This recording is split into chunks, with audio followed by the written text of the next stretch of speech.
It is my great pleasure to introduce Richard Gage. Richard Gage is a San Francisco Bay Area architect and a member of the American Institute of Architects. He has been an architect for more than 23 years and has worked on most types of building construction, including, this is important, numerous fireproofed, steel-framed buildings. Since founding Architects and Engineers for 9/11 Truth in 2006, Richard Gage has presented Blueprint for Truth all over the world, and he has made many television and radio appearances. Architects and Engineers for 9/11 Truth now includes more than 1,500 licensed and degreed architects and engineers, all of whom are calling for a new investigation into the events at the World Trade Center on September 11, 2001. Richard Gage will present to us the evidence for the demolition of the World Trade Center buildings, an overview. Richard.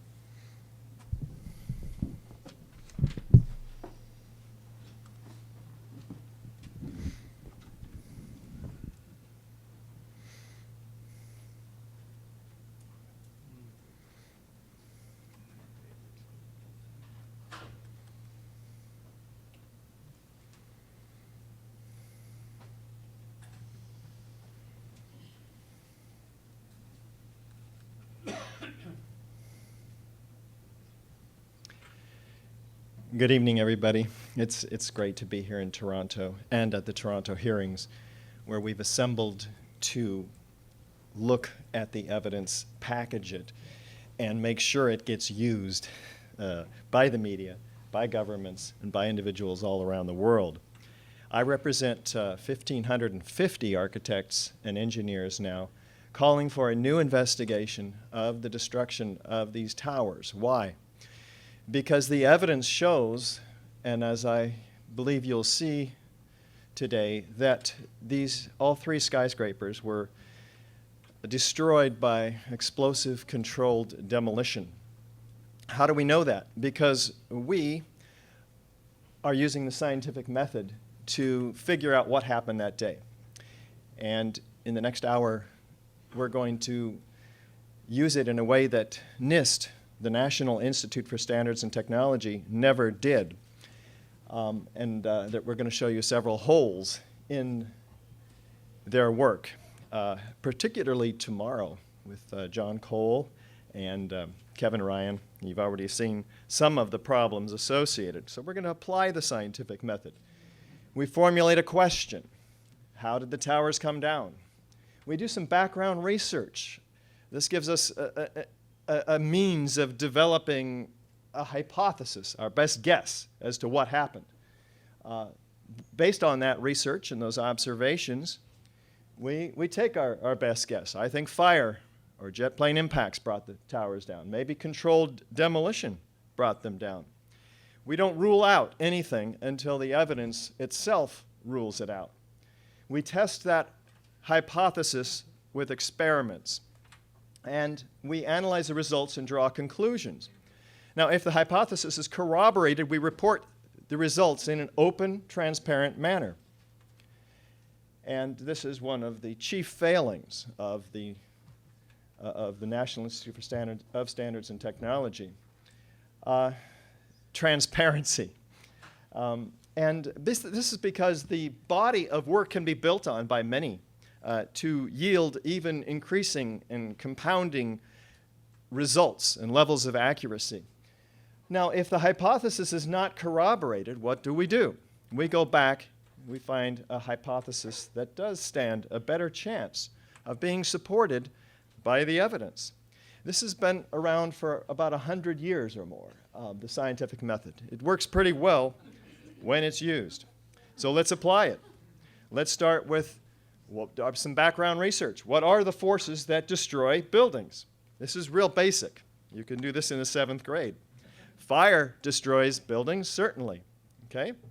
And we have earthquakes, natural forces, which cause organic asymmetrical collapses, as you'll see.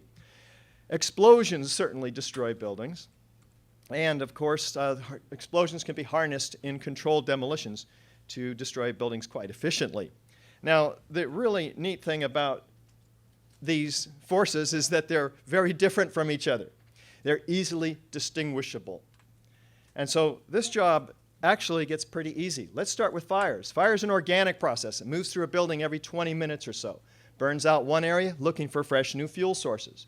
So when a building falls due to fire, and by the way, you'll note that never before in the history of skyscrapers have we lost one due to fire, but say in a wood frame building, the building will begin to fall over asymmetrically, not straight down through the path of what was the greatest resistance, but it's an organic process. It's chaotic. There'll be large deformations and so forth. So we see how buildings fall due to fires. How would a building react that is steel framed, though, to a fire? Let's see.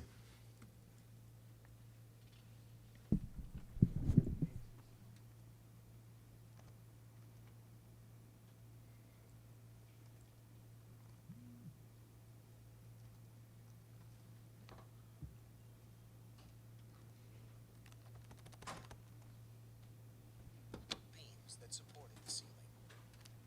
When steel is bare when it heats up, the way in which steel-framed buildings behave in fires depends on their construction. In this test, done by British Steel in 1995, a large amount of typical office furniture was burned to see what would happen to the heavy steel beams that supported the ceiling. When steel is bare when it heats up, it gets weaker. It's not that it melts in a fire. In fact, normal fires are not hot enough to melt steel.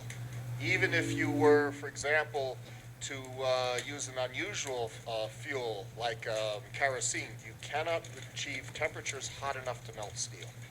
But what happens is it starts to lose its strength. And as it loses its strength, it starts to sag. It becomes softer and sags and can no longer support the load. This was the largest test of its kind ever conducted. It showed how unprotected steel can be distorted, even by a normal office fire. But as is typical in steel buildings, the structural beams only slowly and progressively warped and sagged. There was no chance of a sudden collapse. In over 20 years, I have not seen, until recently, a protected steel structure that has collapsed in a fire.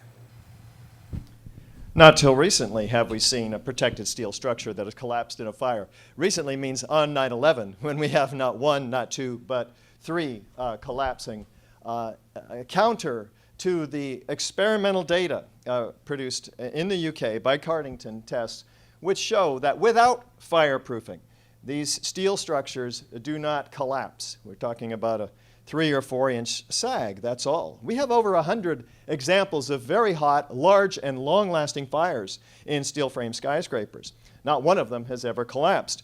For instance, the 6-hour fire over 5 floors in New York. In LA, 3.5 hours over 5 floors. In Philadelphia, 18 hours over 8 floors. And in Caracas, Venezuela, 17 hours over 26 floors. Not one of these has ever collapsed. Now, here is some mid-rise buildings that have collapsed due to earthquakes in this case. We have the building falling over to the path of least resistance. It's a chaotic process. Note that you can see at the bottom on the ground what was a building. It's recognizable as a building. The structural steel components have not dismembered from each other.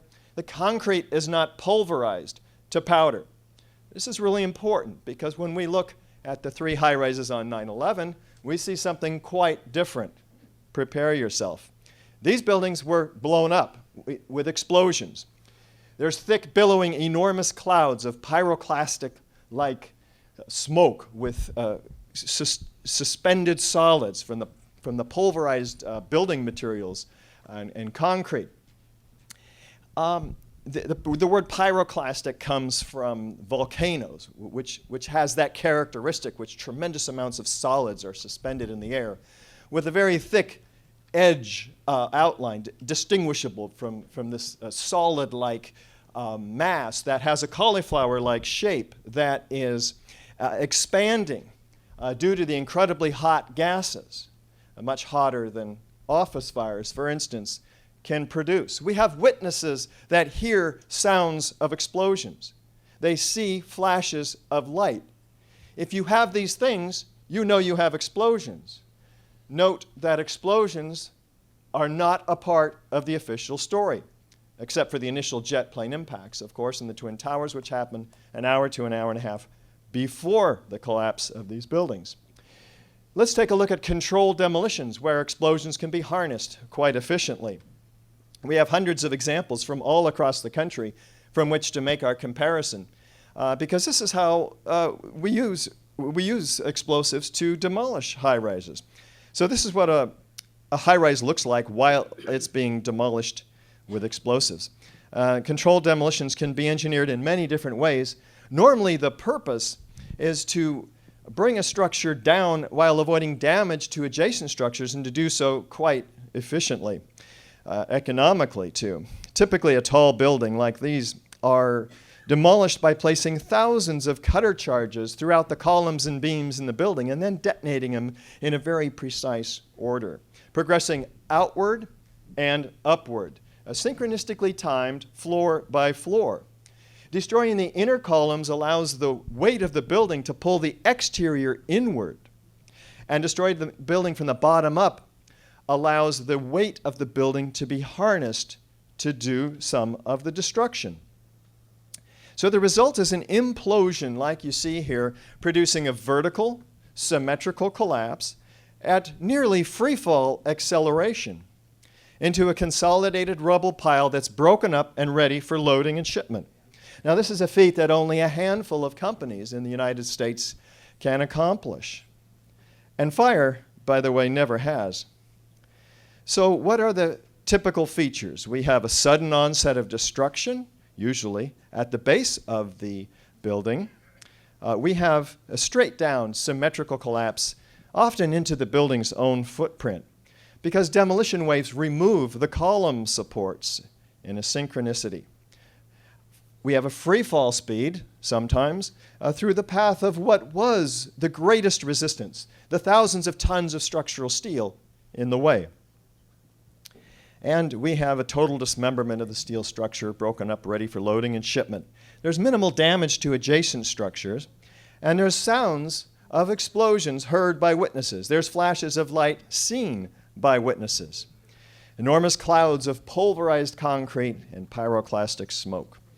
Squibs sometimes, or isolated explosive ejections that are seen in various parts of the building that are obviously explosions. And of course, there's chemical evidence left behind in the residue of cutter charges. If you have these things, any of these features, you know you had an explosive demolition.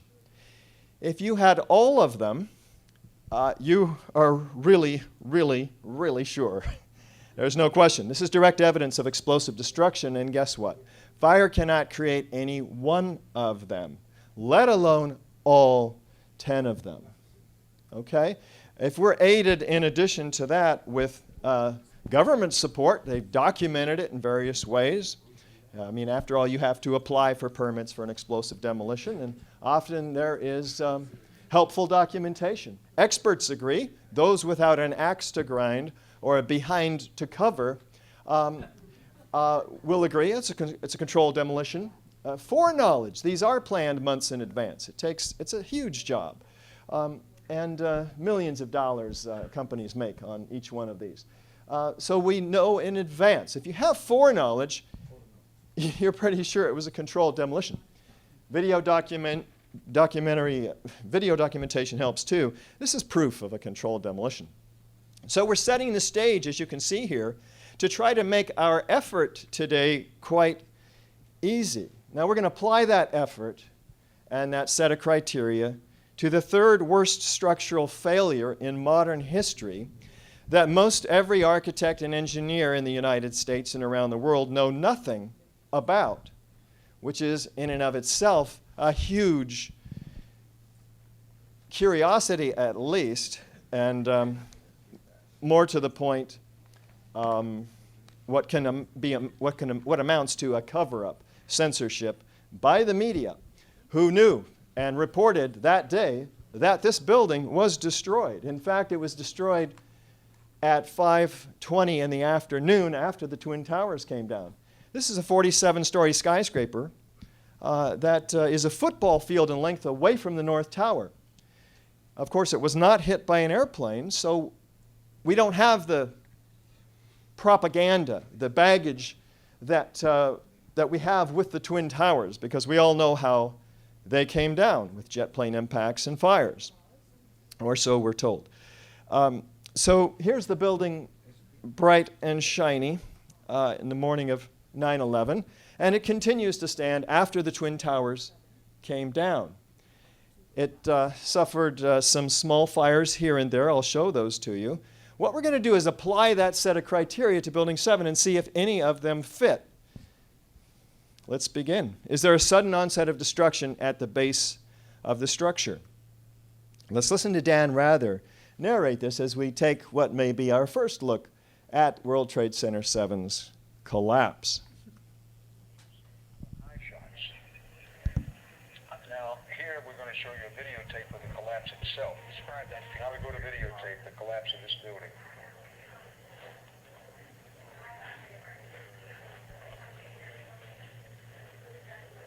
It's amazing. Amazing, incredible, pick your word. For the third time today, it's reminiscent of those pictures we've all seen too much on television before, when a building was deliberately destroyed by well-placed dynamite to knock it down.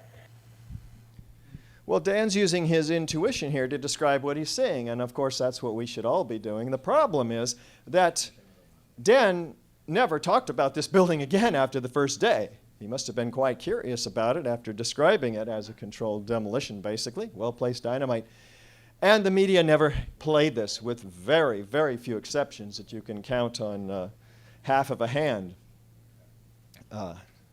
3 or 4 times. So that's a real problem for many of us.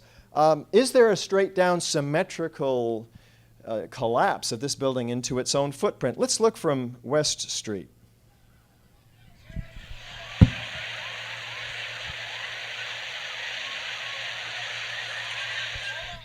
Pretty straight down, pretty symmetrical. Watch the penthouse this time. It collapses about a half a second early.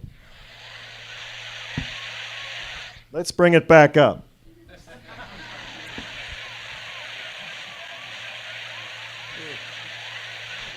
We'll be talking about why that penthouse came down. Notice the classic V formation in the top of that view, and that is why would that be done? And remember, taking the inside out first brings the walls inward. I'm not quite convinced yet, though. Let's look at side-by-side comparison here. On the left is World Trade Center 7. On the right is a known controlled demolition. Is there any similarity? Is there enough similarity to warrant an investigation into the possible use of explosives, particularly given that every high-rise that has come down with explosives, and that no high-rise has ever come down due to fires? Shouldn't NIST have used their first hypothesis should have been destruction with explosives? Maybe, if not their only one. This is how obvious this becomes. Now, these are the fires that are alleged to have brought that building down. There's a couple on this side, there's a couple on the other. NIST claims there was 8 to 10 of them in various floors. None of them were larger than what you see here. And those fires are said to have caused the beginning of this building on the 12th, the beginning of the destruction of this building on the 12th floor, and yet those fires were out an hour before this building came down. So the thermal expansion theory, this new phenomenon NIST came up with to try to explain this to the American people with their fancy computer models that you've heard about and you'll be hearing more of, starting with column 79 because it's under the east penthouse, which falls 6 seconds prior to the overall collapse of this building. So you might have heard already that there was some damage from the North Tower. Presumably that's the debris from the North Tower. Presumably that's how the fires had started, although the worst fires were all the way on the back side of the 12th floor, which interestingly enough was occupied by the Securities and Exchange Commission, which lost thousands of files related to hundreds of cases it was actively pursuing against Wall Street companies like Enron and WorldCom. But I didn't say that. Let's take a look at something more interesting, in fact, than that even. This is NIST's computer model. Compare it to reality. What do you see? I'll point out about 6 things that I see. First of all, it stops 2 seconds into the overall collapse. Why? Well, as you can see, it begins to tip over. Had they gone, they can't even get their own computer models to reflect the straight down symmetrical collapse of an engineered patterned set of explosives. And you can see massive bulging and indentation at the bottom, which is not reflected at all in the perimeter steel frame skeleton of the building. What else do you see? We have a massive set of failures of connections of structural steel framing that amounts to a rate of about 400 per second failing beginning here, and look, almost instantly all the way up the building. Structural engineers will tell you that an isolated failure in a structural steel system cannot cause an instantaneous set of failures vertically throughout the building. And then NIST claims, well, then that travels laterally. But they don't even show us that.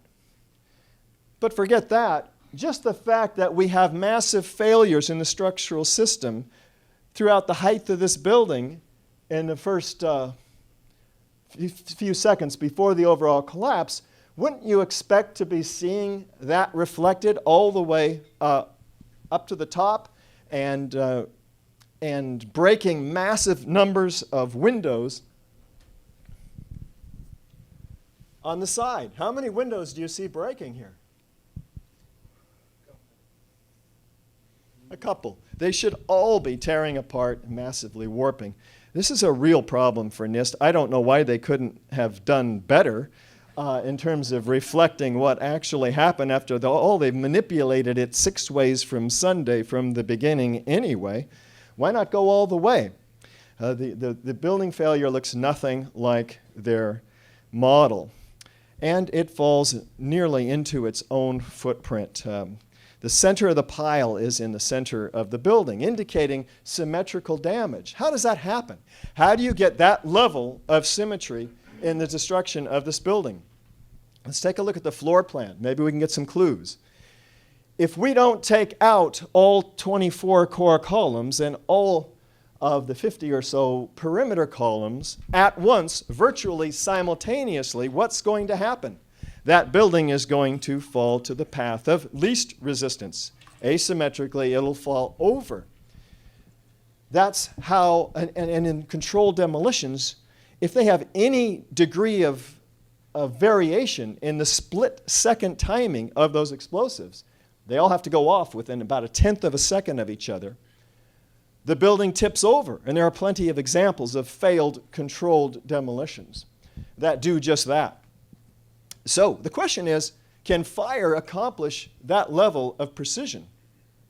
All at once, all over the floor plan, and then synchronistically timed for a number of floors amounting to about 8. These 8 stories here, according to NIST, after members of AE 911 Truth that you'll be hearing from tomorrow, cornered NIST and secured their acknowledgement, their admission, that indeed this building did fall at free fall. You're going to learn about free fall tomorrow from a physicist, from a physics teacher, David Chandler. But for right now, look at the geometry of the building's collapse. It's coming down faster and faster. Each second, there's more speed, indicating gravity is in full control here. It's falling as fast as a bowling ball dropping off the side of the building. Tomorrow we'll learn the implications of that, but they are severe, and NIST has much to account for here. Do we have a total dismemberment of the steel structure? Remember, this was a 47-story steel frame, moment-resisting building with very rigid column to beam connections. They're welded, collapsing to a pile only 4 stories high. That pile, if it was going to collapse, should have been about 20 stories high. You masses of buildings. Remember, buildings that fall due to natural forces, they fall over the path of least resistance. There's massive building left. It's not dismembered into its individual components. It doesn't collapse like a house of cards. Do we have minimal damage to adjacent structures? Indeed. It appears to have been a good job. Maybe I could have done better myself. I could have avoided damage to this building and this one. Just kidding. I don't know how to do this. Do we have witnesses that hear sounds of explosions? Let's listen to Kevin McPadden, former Air Force medic and first responder at the scene. And then it was like another 2-3 seconds. You heard explosions, like boom. It's like a distinct sound. It's not like when the compression, like boom, boom, boom, boom, boom, like floors that were dropping and collapsing. This was boom, and like you felt a rumble in the ground, like almost like you wanted to grab onto something. That, to me, I knew that was an explosion. There was no doubt in my mind. Well, that's interesting testimony. What about Barry Jennings, who was a manager on the 23rd floor of this building, not having gotten the word that the building was evacuated? He goes back up in after everybody else is evacuated. What did he experience? We got to the 8th floor. I started walking to one side of the building. That side of the building was gone. The first explosion I heard when I was on the stairwell landing. When we made it down to the 6th floor. Then we made it back to the 8th floor. I heard some more explosions. What's the sound? Like a boom. Like an explosion. More than one? Yes. We started walking down the stairs. We made it to the 8th floor. Big explosion. Blew us back into the 8th floor. When we get outside, a police officer comes to me and says, you have to run. We have more information of bombs, so you have to run. All this information of bombs, not only in the World Trade Center, but in the Building 7, but in the Twin Towers as well. Surely all of these reports of explosions were taken in by the incredible job that NIST did interviewing thousands of witnesses and reporting on these. No, not one of these explosions are a part of the official story, which is quite disturbing. How about this one?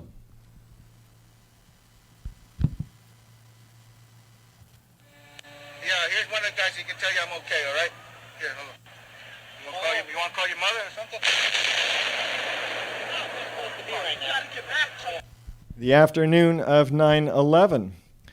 Not a part of the official story. Wouldn't we be curious about that? Do we have enormous clouds of pyroclastic-like smoke and dust? Look at this incredible level of expanding gaseous clouds racing 35 miles an hour in every direction away from the destruction of Building 7. And with a thick edge and complete set of pulverized solids filling this cloud of smoke. Much hotter than a few small office fires that you saw fueling that cauliflower-like expansion of that cloud. Do we have enormous... Oh, this is all direct evidence of explosive destruction. And I'm going to leave for you the evidence of cutter charges for tomorrow. There's lots to share there. But for right now, that's a lot of direct evidence. And guess what? None of those can be created by fire, let alone all 8 of them. In fact, if one of the World Trade Center buildings was to fall due to fire, we would expect it to be World Trade Center 5, which was completely engulfed. And did it collapse? No. Mid-rise, high-rise office buildings do not collapse due to fire. There's 40,000 tons of steel in World Trade Center Building 7. That steel, fireproofed or not, will draw that heat away from its source and distribute it out through that incredible heat sink. Let's take a look in Beijing, where we had a massive fire fully engulfing a 44-story skyscraper. And surely this one is going to collapse. Did it? No. Before, on the left, after, on the right, the building is still standing. And yet, these small office fires brought this building down after burning about 4 hours, and a lot of smoke, which is curious enough on its own, down to the ground in about 7 seconds, the total collapse. Makes no sense. But let's take a look at the FEMA report. FEMA came out in 2002 with their report, assisted by the American Society of Civil Engineers. Before the NIST report came out, what did they say? The specifics of the fires in World Trade Center 7 and how they caused the building to collapse remain unknown at this time. Wait, you spent $600,000 on this report and you don't know how the building came down? Our best hypothesis, fire plus random damage, has only a low probability of occurrence. Wait a minute. What do you do when your best hypothesis has a low probability of occurrence? Maybe we should come up with a new hypothesis that has a higher probability of occurrence. No. They say further research, investigation, and analysis are needed to resolve this issue. Unfortunately, though, for those hoping to resolve the issue, all of the steel, except for 2 pieces, which you're going to hear about tomorrow, was sent to China for recycling. Before the report came out saying, hey, we don't know how the building came out. Maybe we should look at the steel. Fascinating. Who sent the steel to China? FEMA was involved. The mayor's office was involved. Prompting Bill Manning, editor-in-chief of Fire Engineering magazine, to cite crucial evidence that could answer many questions is on the slow boat to China, showing an astounding ignorance of government officials to the value of a thorough scientific investigation. The destruction and removal of evidence must stop immediately. This is the magazine that fire protection engineers communicate with throughout the United States. And what does Jonathan Barnett, who did join the FEMA team, say about a typical investigation? When you have a structural failure, you carefully go through the debris field, looking at each item, photographing every beam as it collapsed and every column where it is in the ground, and you pick them up very carefully and you look at each element. We were unable to do that in the case of Tower 7. Oh, that's a shame. Why was that? Because you shipped all the steel away. What's the kind of scientific method that FEMA is using here? If the evidence contradicts the fire hypothesis, destroy it. This is not science. What do the experts say?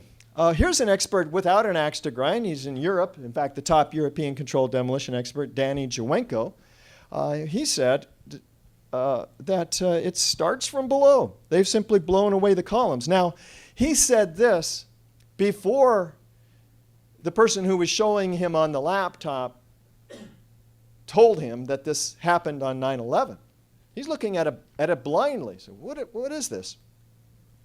It's a controlled demolition, he says. A team of experts did this. Professional work, without a doubt.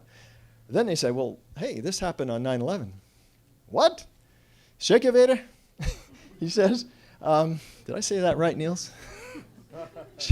And he says, well, they must have worked very fast then, you know. He's still, until his untimely death recently in a car accident, he maintained that, yeah, it's a controlled demolition. As do over 60 structural engineers signed on to Architects and Engineers for 9/11 Truth, including Kamal Obeid, who says, a localized failure in a steel frame building like World Trade Center 7 cannot cause a catastrophic collapse like a house of cards without a simultaneous and patterned loss of several columns at key locations within the building. Is that something fire can accomplish? Let's take a look and see if anybody knew about this building's collapse before it happened. Like, for instance, these mysterious construction workers walking away from Building 7, caught on CNN camera, hearing an explosion behind them, looking back over their shoulder, and saying this into the camera. Keep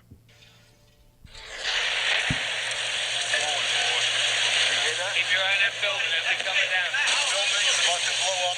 Moving back. Back here. All right, guys? Sorry. We are looking back. There's a building about to blow up. On flame. Debris coming down. Did they have foreknowledge, or do they just assume that the fires in that building are about to blow up the building?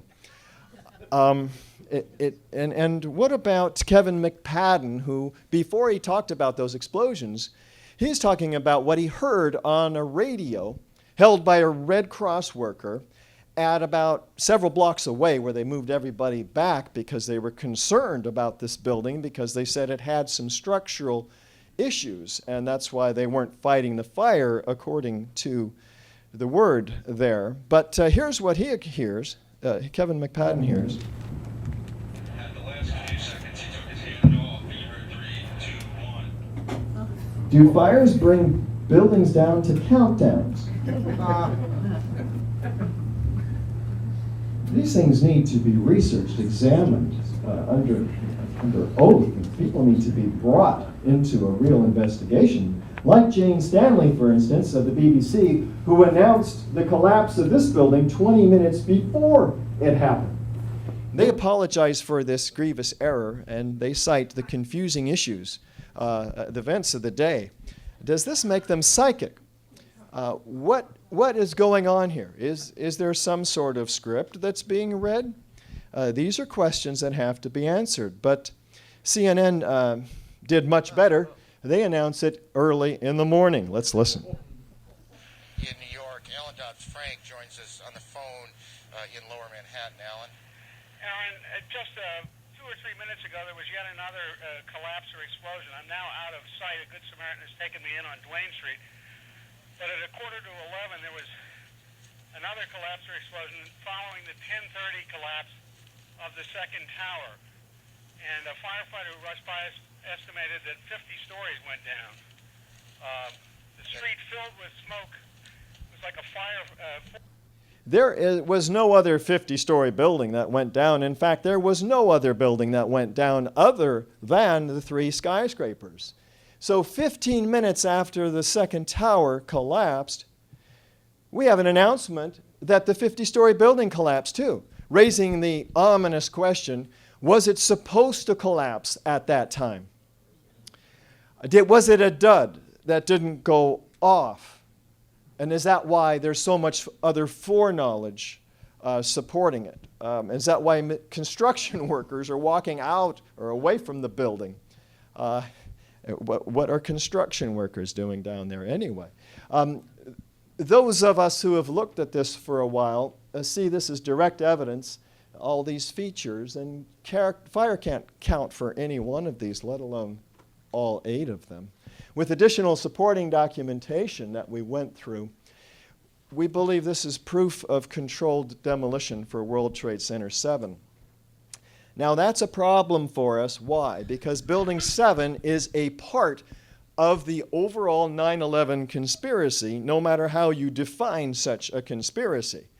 If we're being lied to about the cause of the destruction of this building, obviously it in and of itself requires an investigation, but because of its intimate association with the events of that day, it draws into question the other towers as well and their destruction.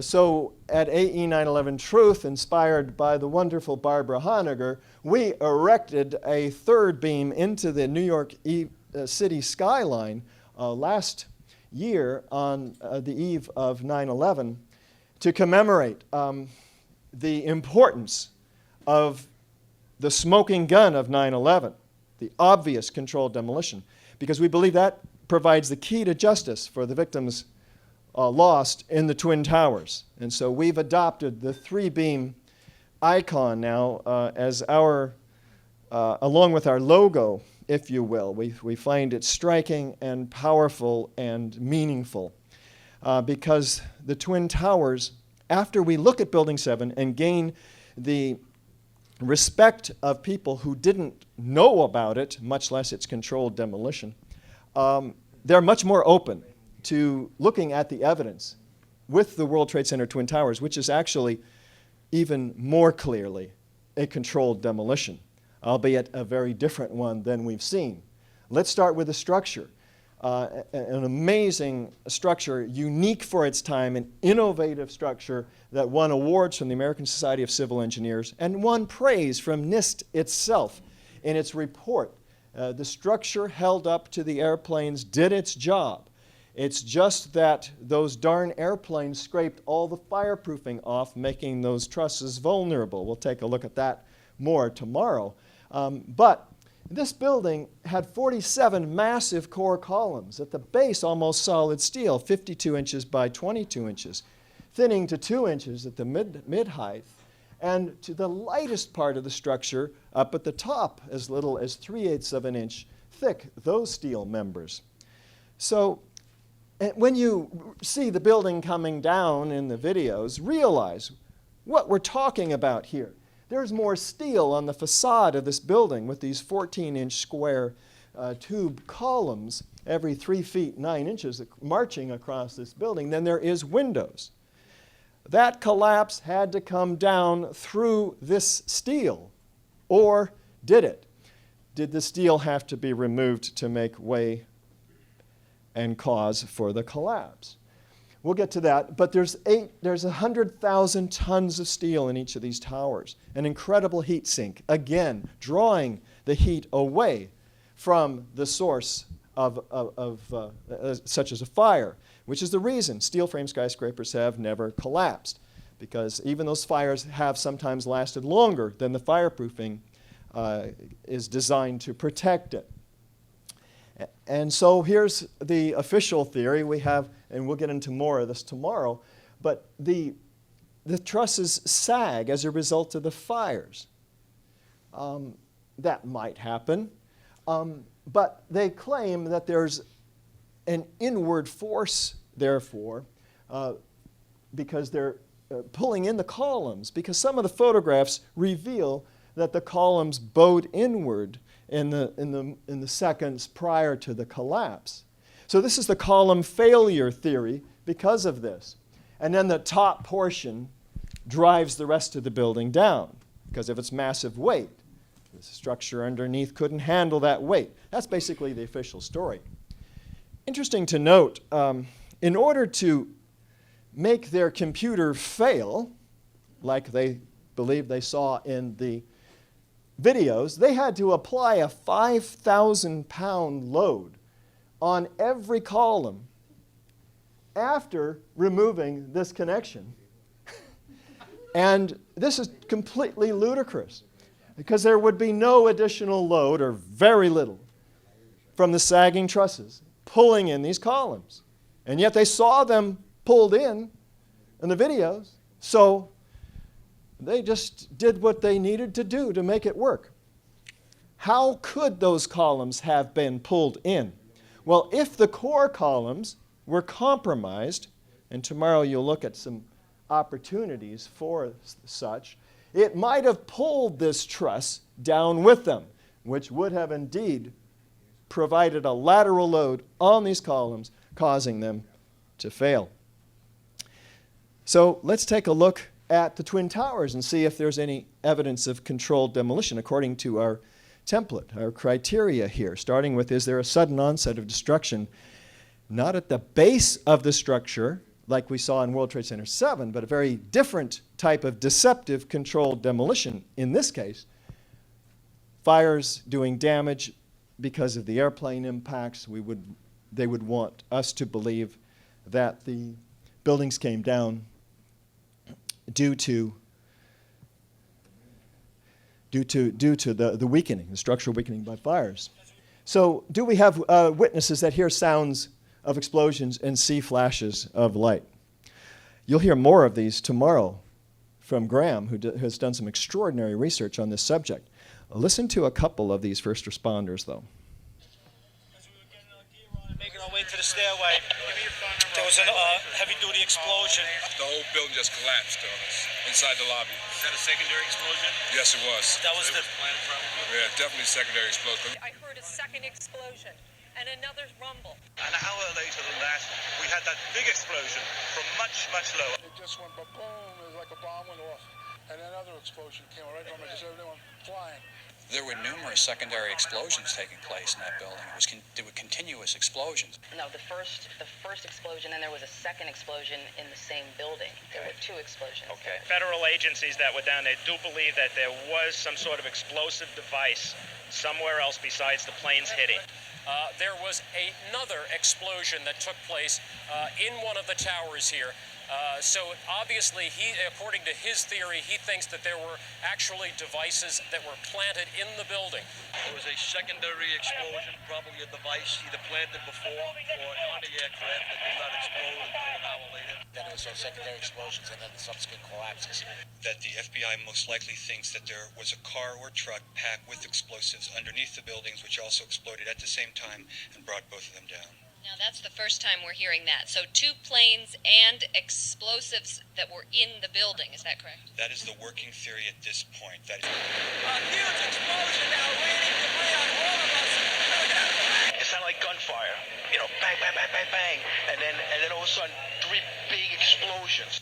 About 50 consecutive bangs, and it fell down like a waterfall. And we heard the noise associated with an implosion. We heard a very loud blast, an explosion. We looked up, and the building literally began to collapse before us. We heard a loud explosion, and at that point, Building 2 was collapsing. At that point, we heard a large boom.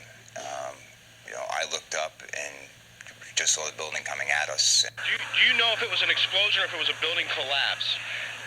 To me, it sounded like an explosion. There was another major explosion. The building itself, literally the top of it came down. All of a sudden, you hear explosion, and you can see the building starting to collapse. Huge explosion that we all heard and felt.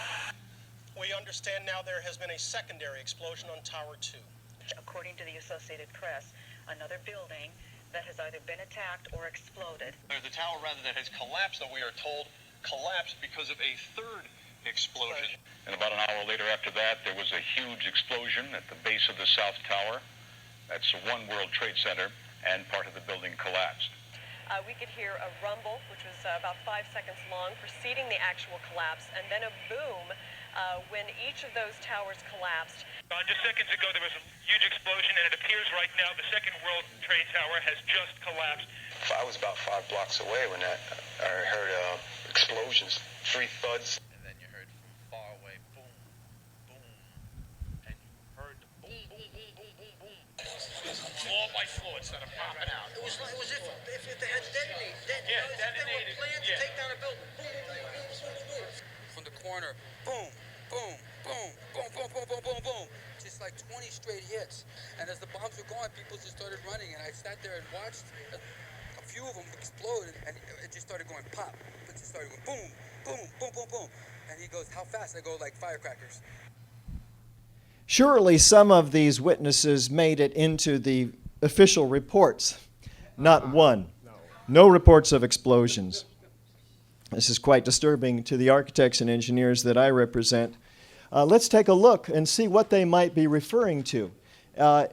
Controlled demolitions can be engineered in many different ways, as I mentioned. How about belts of explosions like the first responders described, as you'll hear tomorrow? Is there any similarity? Is there enough similarity to warrant an investigation into the possible use of explosives? Just in looking at the video alone, let alone all the other evidence that witnesses will be testifying to, not witnesses, experts today. Here's the South Tower. Any similarity here to a known controlled demolition on the left? One more time. Bands of explosions starting not necessarily at the bottom, anywhere they want them to start. This is the North Tower developing its collapse. On the lower left, you can see the full plume of the upward-outward arching streamers, the pyroclastic-like clouds, a geometry of fireworks. Compare that to known explosions. Is there any similarity? And of course, this is after the first 4 seconds. You just saw the first 4 seconds. So something's going on in that first 4 seconds that's different. Let's take a look. Here's the North Tower. We're told this upper block drove the rest of the building down. The planes hit here. There's no movement down from here until about now. Once again, this upper block is destroying itself in what can only be described as a miniature controlled demolition, if you will, of the top 15 stories. There's nothing left to drive the rest of the building down at any speed. Let's look at the structure. The upper portion is the lightest. The lower portion is the heaviest. Let's compare. If you look at Newton's third law of motion, there's an equal and opposite reaction against a lighter object striking a heavier object. Hey, it's the same if you drop the lighter object onto the heavier object. Equal and opposite destructive force. Which one will give up the ghost first? Obviously, we're drawing a comparison here. And Mr. Chandler will discuss this more with you tomorrow. But take a stop-start look now. Stop bands of explosions wrapping all the way around the building like the first responders described. That upper portion is destroyed first. Let's take a look from below. A lot of violent activity with squibs, isolated explosive ejections occurring underneath. In a moment, we'll talk about the lateral ejection of this material. But take a close look now at the corner, where you see developing a series of explosions rapidly advancing down the corner of the building much faster than the rest of these explosions, almost as fast as the free-falling objects. And you'll see tomorrow how fast this building is coming down. How could somebody get into this building, or some group of people? Well, if one had access to the core, to the elevator shafts in the building, they would have access to the core columns and beams that occur in the building, and it would be relatively discreet. But if you had an elevator modernization going on, which we did the 9 months prior to 9/11, the largest one in the world, in fact, that might give some sort of undercover operation. So this is a source of investigation. Ace Elevator had this contract. They had 85 employees in the building at the time of the first plane impact, and they fled. These are experts that usually help the first responders rescue the victims. It was quite a scandal, actually, documented in USA Today. So wireless detonation is common in the last decade or two. There's no need to run miles of wire and so forth. We have a complete geometry of symmetry here, equally distributed debris. In fact, up to 1,400 foot diameter, landing up to 600 feet away. This is the nice, neat pile of a classic implosion, World Trade Center 7, versus the extremely explosive event known as the Twin Towers. Do we have isolated ejections occurring in the building? Well, how about here, here, here. What are these? NIST tells us that these are puffs of air being produced by that giant piston. Well, we already saw that giant piston was destroyed. Any air pressure would be released upward, most likely. Also, these are occurring up to 60 stories down below this destruction. And we would expect in 60 feet of open office planning, say the elevator shaft is down at the other end, that air is going to be pushed by this non-existent piston into this room. It'll equalize that pressure fairly uniformly before it exits. And if it does, it'll blow out all the windows, or none of them, or most of them, but not these highly focalized, pinpoint accurate, geometrically precise, violent ejections of pulverized building materials, not air. Do we have a near freefall pace through the path of greatest resistance? Stay tuned to tomorrow. And do we have a total dismemberment of the steel structure? Sure looks like it, almost all the way down to the ground. Individual elements completely destroyed. Let's look at the South Tower.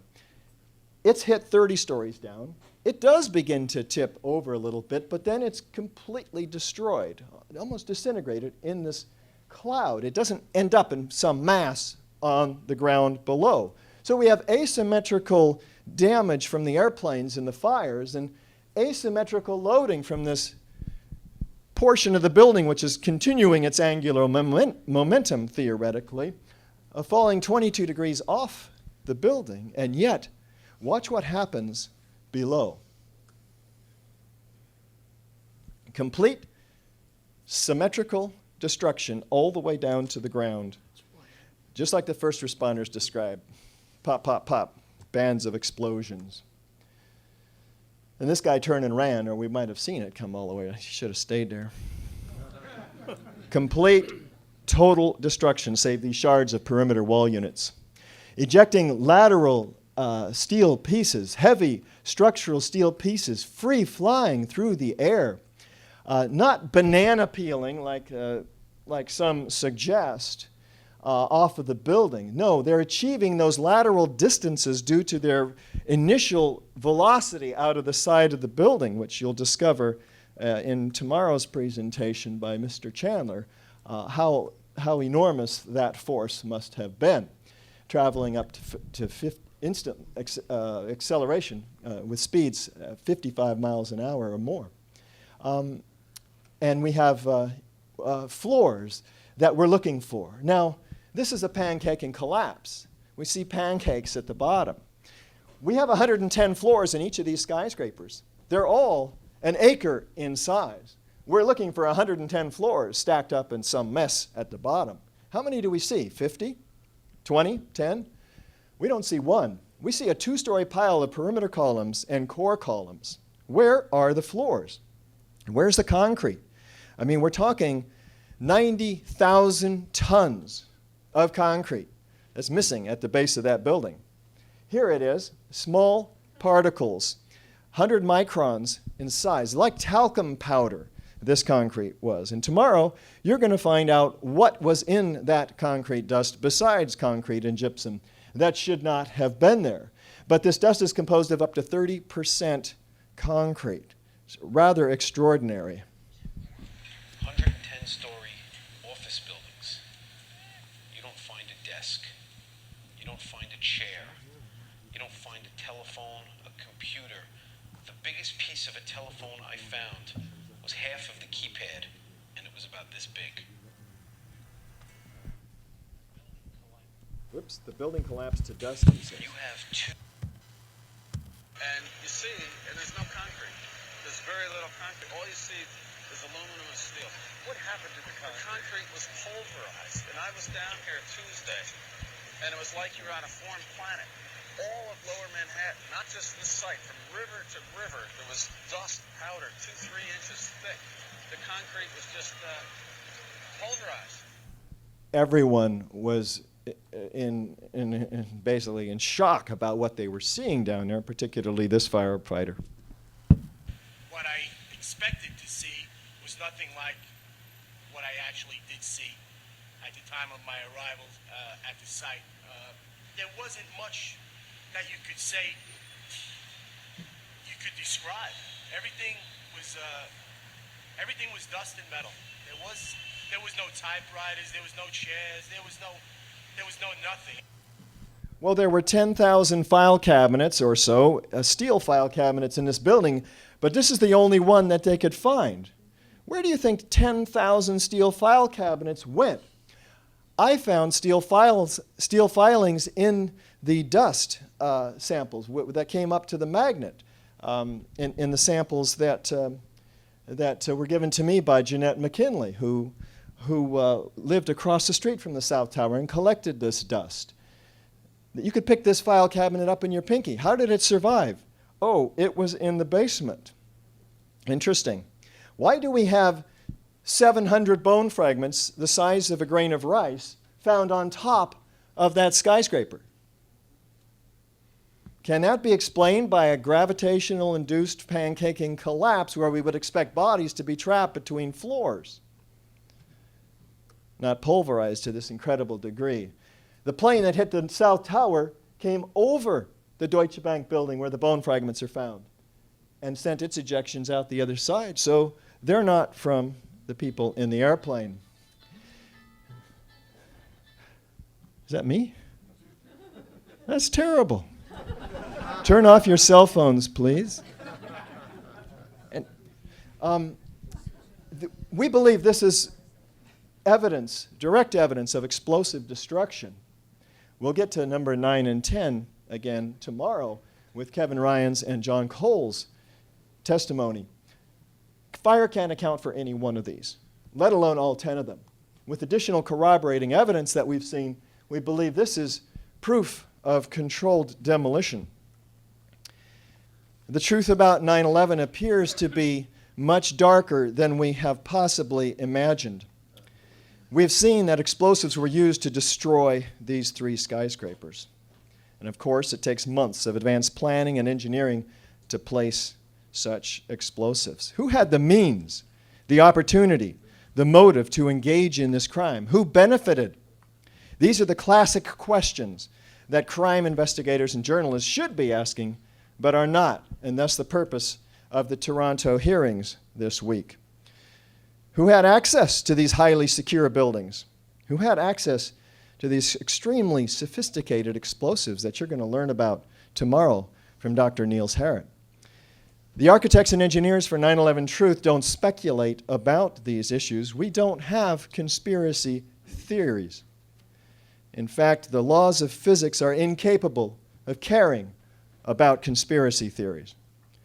The evidence we've seen tonight is just a small fraction of the vast body of information that the 9/11 Truth Movement has put together for you. The questions raised are numerous and ominous that have yet to be answered. It's the hope of the 1,500 architects and engineers that I represent that these hearings prove quite successful toward getting all of us a new investigation. Thank you so very much.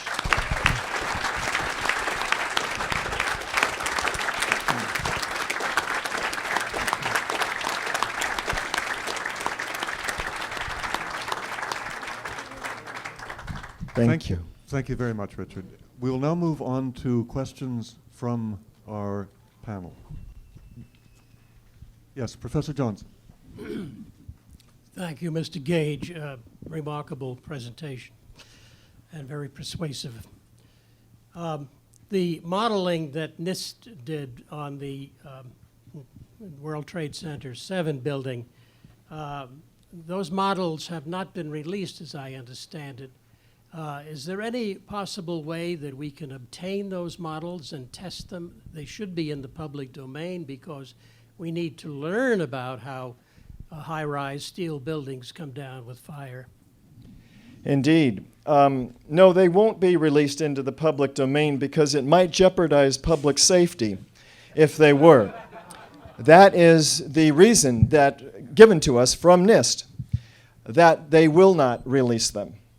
And of course, there are other reasons that must be in effect for their non-release. But we continue to try there are several in this room who have indeed written FOIA requests, Freedom of Information Act requests, and have been denied for this information. There is no explicable reason for the denial of this information. And the reason we don't have the structural drawings either of either of these three skyscrapers, and those are being held also from the public for no reason that is justifiable. Professor Lee and then Professor Jenkins. Also, thank you for an excellent presentation. And I have a couple of quick technical questions, and then perhaps in round two I can come back to something deeper. Is there any significance to the very different look of the controlled demolition of the Towers 1 and 2 and Tower 7? Towers 1 and 2 had these gigantic pyroclastic clouds, and Tower 7 was more classically in the textbook because it just went down without enormous lateral movement. Yes, well, we have visual evidence that there's extreme explosive forces at play in the Twin Towers, hurling without regard to public safety or the care of the surrounding buildings, many of which were quite destroyed. And the question is, why did they do it that way? It didn't look like a pancaking collapse. Couldn't they have made it look like a pancaking collapse like World Trade Center 7? We might have believed it more had that been the case. My speculation, and it's just that, is that they didn't have access to the perimeter columns as much, perhaps. So they had to have enough explosive force to take out not only the core columns, but the floors and everything else in the building. And by default, that pressure sent these free-flying objects in such speed and distance. This is a great question to ask Mr. Chandler tomorrow, of course. Okay. Another quick one, and this may also be raised tomorrow as well. The eyewitnesses, and now you've assembled quite a few of them, describe two different kinds of prior explosions prior to the collapse of the building. Boom, boom, boom, boom, boom, and boom. And so from what you have been learning about the way these demolitions operate, what would be the explanation for the two different kinds of explosions? If that is, an interesting question. Yeah, I want to make sure I understand it before I open my mouth again, too. The different types of explosions in World Trade Center 7 versus the Twin Towers. Let's go back to 7. Normally, the controlled demolition industry uses high energy explosives, which have very loud bangs, very bright flashes. In the case of Building 7, a deceptive controlled demolition, they don't want those signatures because it would be obvious. And so we have a good reason to use something else, like thermite, which we're going to be hearing about tomorrow. It's quieter. It's actually more effective in recently patented cutter charges in the last dozen years or so. Does that help, or did I get off on the wrong track? I'm sort of following up a line of inquiry that may or may not, lead to anything. So let's just leave it at that. Okay. Sorry if I missed it. Professor Jenkins. Thank you. I've been trying to get some sense of the magnitude of the effort the job required to set these buildings up for this kind of controlled demolition. And one aspect of that that's relevant here is the question of whether to get the kind of collapse which we saw, would you have to have charges on the perimeter columns in the towers? To get a symmetrical collapse with very few remains of the perimeter columns, would it be necessary to cut many of those columns as well? I believe so, The question is, did they have access? Is there evidence of that? I think you'll find tomorrow that Mr. Chandler has documented evidence of that. But maybe also it would be enough to have that explosive force from the inside, the core column area, if that explosive force was enough to push out and break the bolts that connected those individually welded subunits of perimeter columns together, 3 columns and 3 spandrel panels.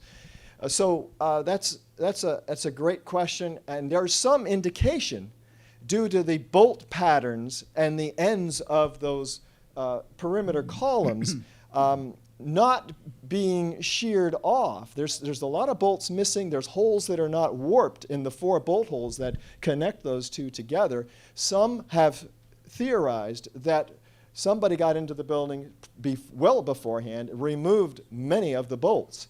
So that's another possibility that would weaken the lateral resistant capability of those and make them more vulnerable to flying out individually due to explosive forces. I suppose the question is whether you could get the symmetry that we see from an explosion that had its source in the center.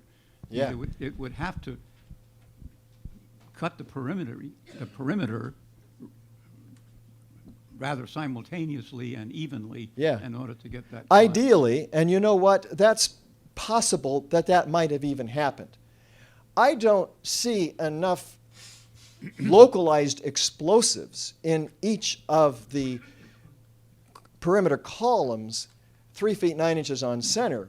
What I'm seeing is more of a general explosive. Now you'll see hopefully tomorrow some of these very isolated explosives on the corner columns that Mr. Chandler will hopefully enlighten us with. But as far as the individual columns, I don't see them being cut. Maybe I'm not seeing it. Oh, and you see, down at the ground, these columns are laying everywhere, these perimeter wall units.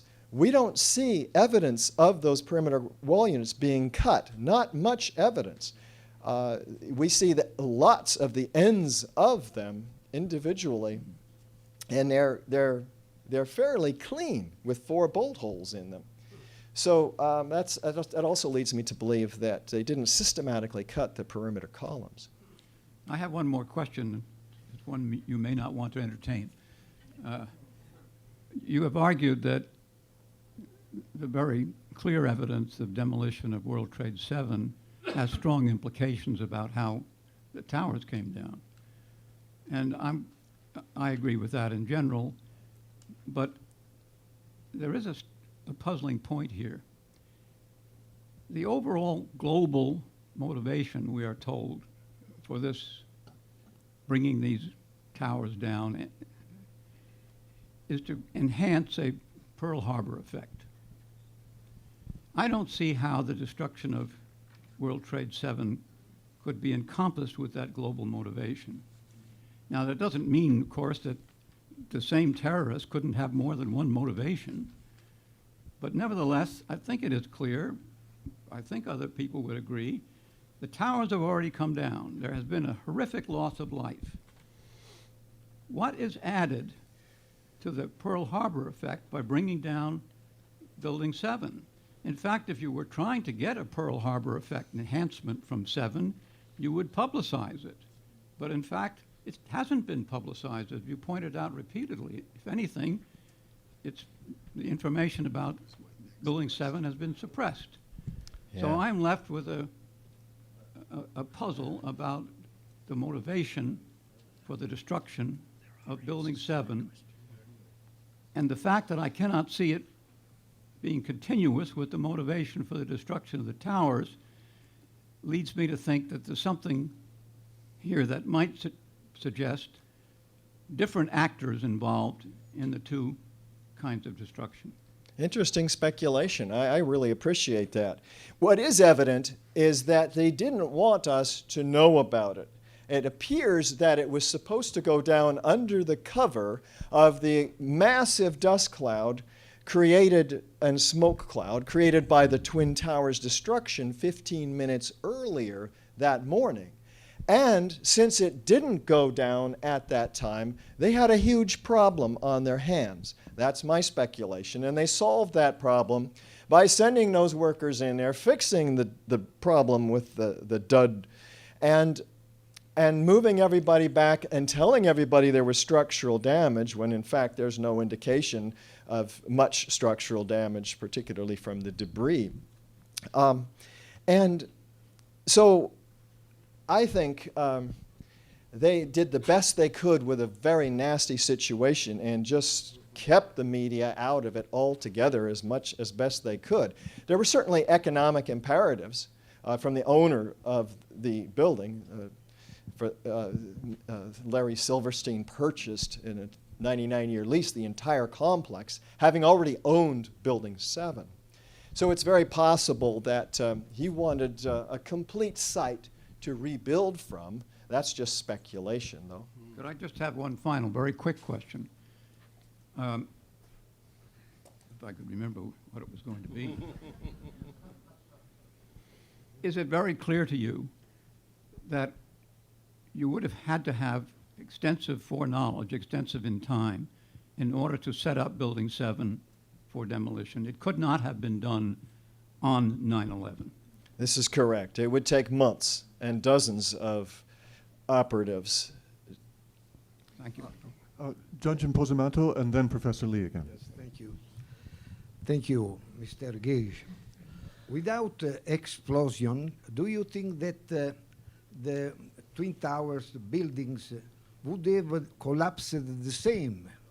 The first dome, the same? If there were no explosions, would the jet plane impacts and fires have created a collapse that might have looked like what we believe is an explosive demolition, a unique one? And the second... Wait, could I answer that one first? Because I'm rapidly aging as well. So, as well as our previous speaker acknowledged is what I mean, not you. So, you're asking an architect to speculate how a high-rise structure might have collapsed when one has never done that, first of all. There's no precedent for fire collapsing a building, but there's a high-rise steel frame or concrete frame building. But there's plenty of precedents for buildings that do collapse due to fire, aside from jet plane impacts. They fall over to the path of least resistance. They don't fall straight down through the structural strength. It's like cutting a tree. If you cut a tree, is there any chance it can go straight down through its strength? No, and turn to sawdust, too, on the way down. Not going to happen. But say there was the most massive fire that was 3,000 degrees, and you'll learn about how hot these fires were tomorrow versus how hot they needed to be to produce the evidence that you're going to be hearing about tomorrow. It's possible that a steel frame skyscraper could collapse under extraordinary, like blast furnace conditions, and it might have fallen over. It would have fallen over. Okay, I'm ready. Anyway, do you think that the explosive has been the main cause of collapse or a secondary cause of collapse? I'm sorry, I missed that. Secondary what? Cause. Were the explosions the main cause of the collapse or a secondary cause? Yes. My belief is that they were the main cause. This building could not have started a collapse under the conditions, even with jet plane impacts severing several columns. NIST said the building did its job. It stood, and they said it succumbed to fire. And you'll hear about the temperatures associated with those fires as well tomorrow. They could not, at 250 degrees centigrade, have compromised this steel. Okay. The third question is, your scientific expertise has been confirmed by many witnesses. It is possible to get the witnesses transcript entirely, the transcription of the witness that you have show the house. You would like to see the transcripts yes. of this, Should be of the important. video clips that I played you. Yes, we can get those for you. The original transcripts, I don't even know where those are. That would be a great question for Graham McQueen, who will be speaking about 150 witnesses of explosions who are very well documented tomorrow. Thank Yeah. you very much. You're welcome. Professor Lee. Yes, I'd like to follow up on Herb Jenkins' interesting, provocative question about Building 7 and what purpose was served. Was the Pearl Harbor agenda furthered by the destruction? And I had formed the following thought, which I'll throw out to you now and to the steering committee in general. We need to combine the skills that Paul Zaremka brought to us this morning on studying corporate activities and bring that to bear on the tenets of Building 7, including the Security and Exchange Commission, the Secret Service, the CIA, and who knows who else. So, and of course, the excellent skill set that Richard Gage and his colleagues brings to this work is not the skill set that we need to sort of dig into how many cases that were about to be prosecuted were abandoned because the Building 7 was destroyed. So I'd just like to throw that out if you or anyone else wants to comment on it. I have no comment on that. Does anyone else? Over 1,000 cases were destroyed. So that seems to me one thing we can think about is a task force that starts on that line of inquiry. Thank you, Professor Lee. Yes, Professor Johnson. I'd like to go back to the topic of explosions. Clearly, the top of the building was demolished, the buildings were demolished, the Twin Towers, by massive explosions.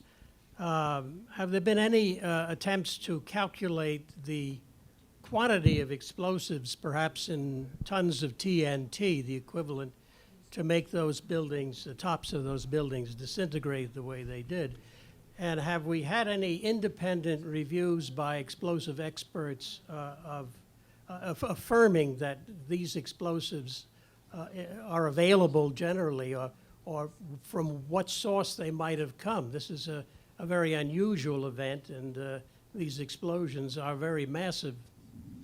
Yes, the second question I'd like to leave for our expert testimony tomorrow, people who have a lot more insight into these matters, Kevin Ryan particularly, and Niels Harrit, and John Cole, and David Chandler.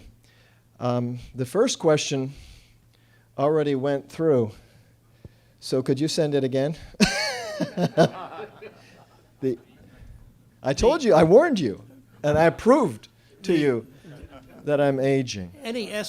Have there been any estimates of the quantity or the size, the mass Oh, yes. of these explosions?